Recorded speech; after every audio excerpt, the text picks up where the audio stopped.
네, 안녕하세요. 네. 잘 지내셨습니까? 네, 반갑습니다. 뉴스공장 한번 출연하셨었는데. 네. 우선 축하드리고요. 네, 감사합니다. 제가 알기로는 자유한국당은 뭐 역사가 짧으니까 그 전신의 새누리당이나 신한국당 거슬러 올라가도 현역 의원도 아닌데 이제 정치 입문이 채 3개월이 되기 전인가요? 직후인가요? 그 짧은 기간에. 100일 정도 됐습니다. 네. 네, 그 짧은 기간에 경선을 통해서 여성 최고위원이 아니라 여성 최고위원은 이제 자리가 주어지기도 하지만 경선을 통해서 다른 현역 의원들을 제치고 2위를 하셨죠? 네, 그렇습니다. 2위였습니다. 네. 이게 대단한 일이거든요. 네.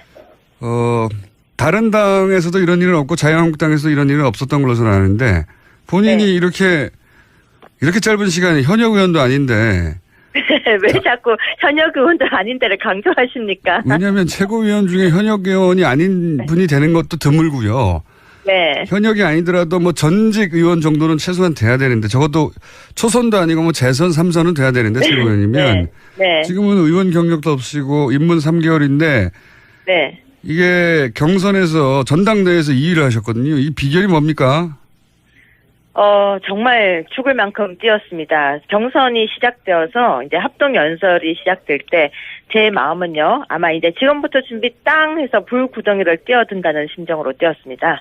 그래서 정말 몸에 불이 붙지 않게 열심히 뛰어서 밖으로 나왔더니 당선되었습니다.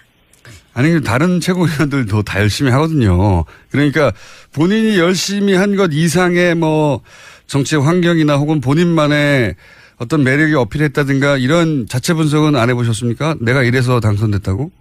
전 단계적으로 굉장히 치밀하게 움직였습니다. 1단계, 2단계, 3단계, 4단계. 일단 처음에 이름을 알리기, 두 번째 인지도 올리기 등등으로 시작을 했었고요. 제가 중앙 정치를 하지 않았다라고 다들 말씀을 하고 계시지만 정치 평론을 3년을 하고 있었습니다. 그렇기 때문에 네, 계속해서 제가 탄탄하게 기초를 쌓았다라고 감히 이야기를 한번 드리겠습니다. 네.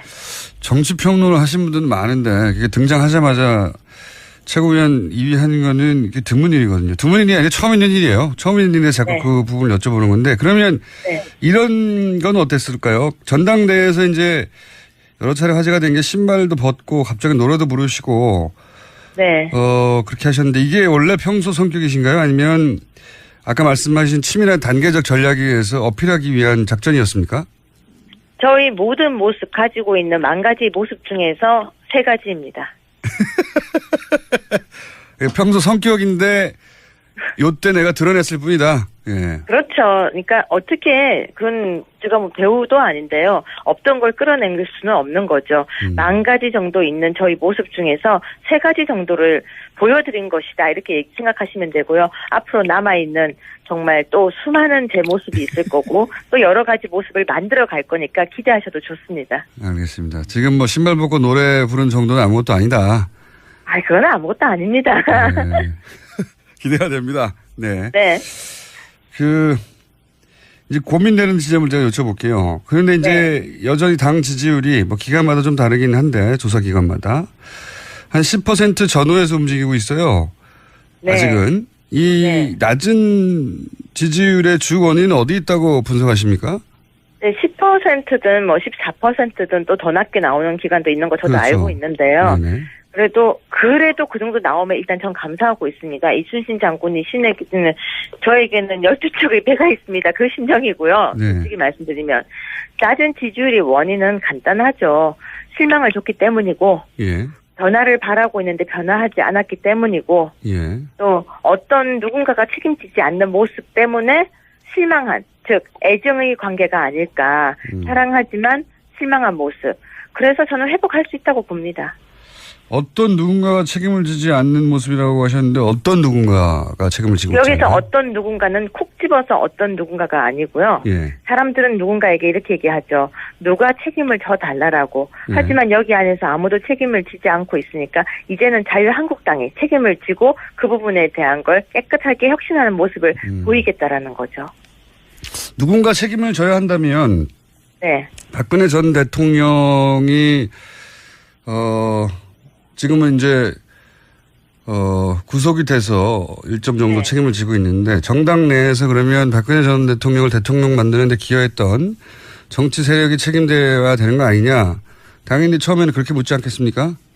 그렇게 따진다고 하면요. 정말로 우리가 역사적으로 어떤 대통령을 만들었던 사람들이 대통령이 딱 탄생되는 순간 내가 당신을 만들었다라고 이야기를 하거든요. 아시잖아요. 많은 사람들이. 그러면 그 정권이 잘못되게 되면 그 많은 사람들이 다 책임을 져야 하나요? 전 그렇지는 않다고 바라봅니다. 다는 아닌데 적어도 이제 핵심적인 측근이나 분류되는 혹은 뭐 힘을 가졌던 사람들은 있지 않겠습니까? 네. 그분들이 아마 이러지 않을까요? 그분들이 힘이 있을 때는 내가 측근이었고 내가 힘이 있다고 하지만 힘이 빠지고 나면 내가 측근이 아니었다라고 이야기하지 않을까요? 그렇긴 한데 제 말은 실제로 주요한 직책이나 권력을 가졌던 분들이 있는데 그분들이 뭐 특별히 책임을 지는 것 같지 않아서 그런 걸까요? 네. 근데 우리가 많은 사람들이 책임이라고 이야기를 하고 있는데요. 그러면 어떤 책임일까요? 이미 1월 달에 저희 윤리위원회를 통해서 당원권에 관한 문제도 여러 가지가 언론에 제기됐었고 그런 부분이 있었는데 어느 정도 수의 책임을 원하시나요? 그거는 뭐 제가 원하는 게 아니라 사람들이 이 정도면 당이 이제 쇄신이 됐고 혁신이 돼서 그런 모습을 보고 난 다음에 지지율이 돌아올 텐데 그게 안 돌아오는 걸 보면 사람들이 그렇게 느끼지 않는 거 아니겠습니까? 저는 그렇게 생각하지 않습니다. 어느 한 사람 한 사람의 책임이 아니라 당 전체가 변하는 모습을 보여줬어야 되는데 그 모습이 없었기 때문이고 그래서 이번 저희 지도부는 이제 어떻게 하든지 혁신의 모습, 바뀌는 모습을 보이려고 노력하고 있기 때문에 한두 달 정도 바라보시면은 윤곽이 보이고 변하고 있다라고 느끼실 거라고 봅니다. 알겠습니다. 유효회 위원이 들어가셨으니까 여러 가지 변화가 있었다는 모습이 이제 여러 가지 퍼포먼스로도 나올 수 있을 것 같아서 제가 기대가 큰데. 근데 이제 낮은 지지율에 대해서 또 다른 인터뷰에서는 이런 말도 하셨더라고요. 여러 가지 실망이 있는데 박근혜 전 대통령을 지키지 못했다고 원망하는 국민들도 있다. 이런 표현도 하셨는데. 이런 표현을 하신 적은 있죠? 그 표현을 했다라기보다는 아까도 말씀드린 저희 만 가지 모습 중에서 그거 역시 한 가지 모습입니다. 그래서 사람은 여러 가지 모습을 가지고 있고 여러 가지 색깔을 가지고 있는데 그중에서 제 마음의 한 부분을 또 끄집어낸 것이죠. 그건 당연하게 누구나 가질 수 있는 생각이라고 생각합니다. 당연하게 누구나 가질 수 있는 생각은 아닌 것 같은 게요. 왜냐하면 저는 자유한국당의 당원이고 자유한국당의 입장에서는 저희 전당대회에서는 충분히 그런 문제를 이야기할 수도 있는 겁니다. 여기서는 저희 전당대회였다는 것을 감안해서 이야기를 해주셨으면 고맙겠습니다. 이 이야기는 이제 전당대회가 아니라 나중에 인터뷰하신 거에서 제가 여쭤보는 건데 제가 이런 질문을 드린 이유가 있습니다. 오늘 처음으로 이제 인터뷰를 하는 거라 제가 매우 뭐랄까요 사이좋게 지내고 싶어서. 저랑 사이 좋지 않으세요? 저는 직접 가서 뵀을 때 사이가 좋다고 생각했는데 왜 갑자기 그러십니까? 아니, 사이 좋다고 생각하는데 그 이 만 가지 중에 또 다른 모습도 좀 뵈가지고 이런 질문을 드리고 싶어요. 그러니까 탄핵 정국에서 이제 탄핵을 지지한 여론이 대략 한 80% 전으로 왔다 갔다 했고 그리고 탄핵이 결정된 이후로는 결과적으로는 잘 된 일이라는 여론이 더 높았어요. 80%보다도.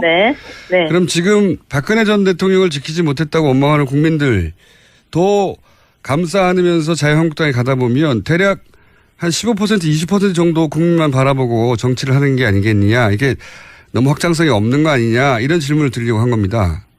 그렇게 물으면요. 그러면 또 이렇게 답을 드리고 싶습니다. 확장 이제부터 시작할 거고요. 저는 이렇게 생각합니다. 국민이란 정말 대한민국 국민이란 촛불도 있고 태극기도 있습니다. 그렇기 때문에 한 마음 정말 어우르고 다독거리면서 걸어 나가고 싶은 첫걸음의 제 목소리였다고 생각해 주십시오.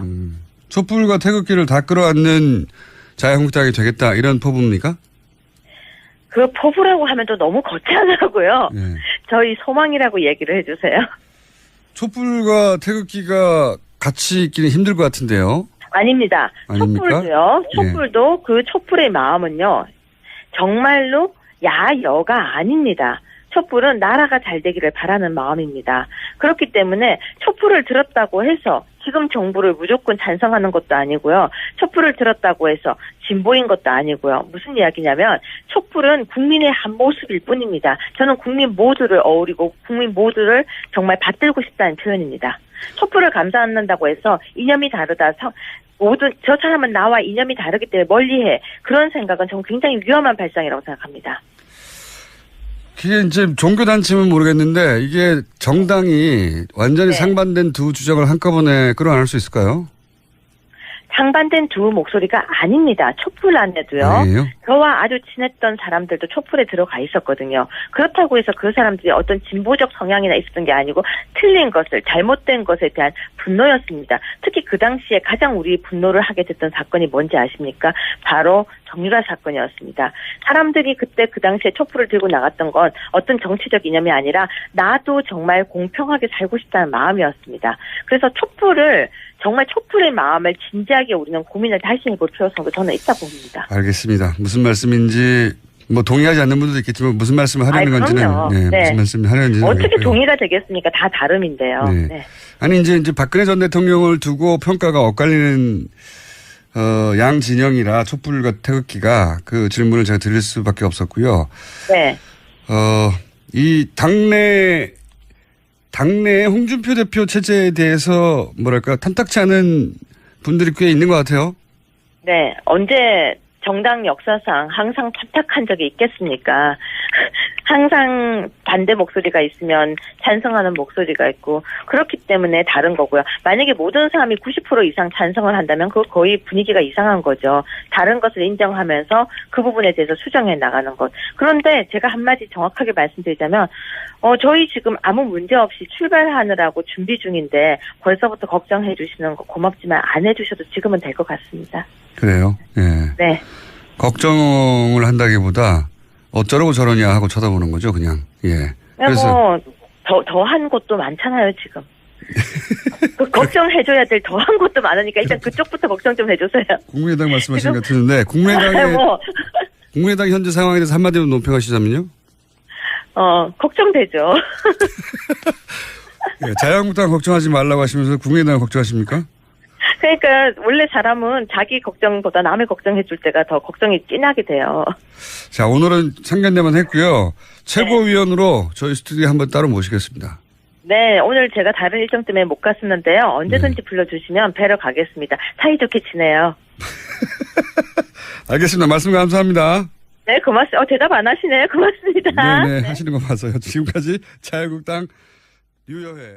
이런 일은 없었던 걸로 저는 아는데 본인이 이렇게 짧은 시간에 현역 의원도 아닌데 왜 자꾸 현역 의원도 아닌데를 강조하십니까? 왜냐하면 최고위원 중에 현역 의원이 아닌 분이 되는 것도 드물고요. 네. 현역이 아니더라도 전직 의원 정도는 최소한 돼야 되는데 적어도 초선도 아니고 재선 3선은 돼야 되는데 최고위원이면 네. 지금은 의원 경력도 없이고 입문 3개월인데 네. 이게 경선에서 전당대회에서 2위를 하셨거든요. 이 비결이 뭡니까? 정말 죽을 만큼 뛰었습니다. 경선이 시작되어서 이제 합동 연설이 시작될 때 제 마음은요, 아마 이제 지금부터 준비 땅 해서 불구덩이를 뛰어든다는 심정으로 뛰었습니다. 그래서 정말 몸에 불이 붙지 않게 열심히 뛰어서 밖으로 나왔더니, 네, 안녕하세요. 네. 잘 지내셨습니까? 네, 반갑습니다. 뉴스공장 한번 출연하셨었는데. 네. 우선 축하드리고요.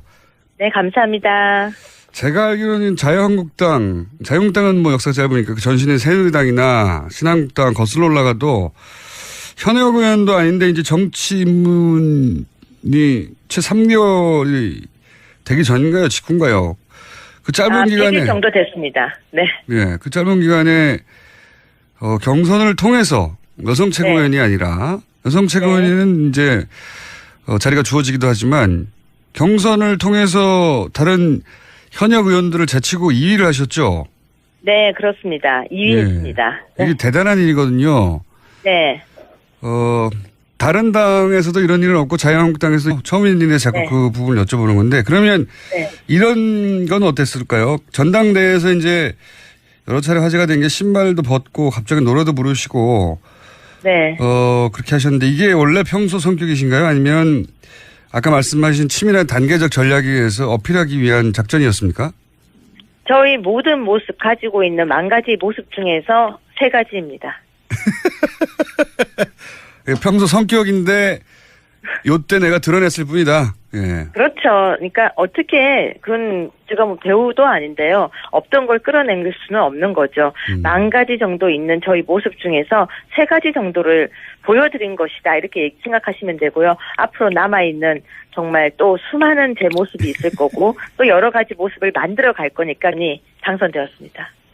아니 다른 최고위원들도 다 열심히 하거든요. 그러니까 본인이 열심히 한 것 이상의 뭐 정치의 환경이나 혹은 본인만의 어떤 매력이 어필했다든가 이런 자체 분석은 안 해보셨습니까? 내가 이래서 당선됐다고? 전 단계적으로 굉장히 치밀하게 움직였습니다. 1단계, 2단계, 네. 3단계, 4단계. 일단 처음에 이름을 알리기, 두 번째 인지도 올리기 등등으로 시작을 했었고요. 네. 제가 중앙 정치를 하지 않았다라고 다들 말씀을 하고 계시지만 정치평론을 3년을 하고 있었습니다. 그렇기 때문에 네, 계속해서 제가 탄탄하게 기초를 쌓았다라고 감히 이야기를 한번 드리겠습니다. 네. 정치평론을 하신 분들은 많은데 그게 등장하자마자 최고위원 2위 하는 거는 드문 일이거든요. 드문 일이 아니라 처음 있는 일이에요. 기대하셔도 좋습니다. 알겠습니다. 지금 뭐 신발 벗고 노래 부른 정도는 아무것도 아니다. 그건 아무것도 아닙니다. 네.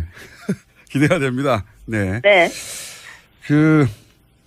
이제 고민되는 지점을 제가 여쭤볼게요. 그런데 이제 여전히 당 지지율이 뭐 기간마다 좀 다르긴 한데 조사 기간마다 한 10% 전후에서 움직이고 있어요. 네. 아직은. 이 낮은 지지율의 주 원인은 어디 있다고 분석하십니까? 네, 10%든 뭐 14%든 또 더 낮게 나오는 기간도 있는 거 저도 알고 있는데요. 네네. 그래도 그 정도 나오면 일단 전 감사하고 있습니다. 이순신 장군이 저에게는 12척의 배가 있습니다. 그 심정이고요. 솔직히 말씀드리면. 낮은 지지율의 원인은 간단하죠. 실망을 줬기 때문이고 변화를 바라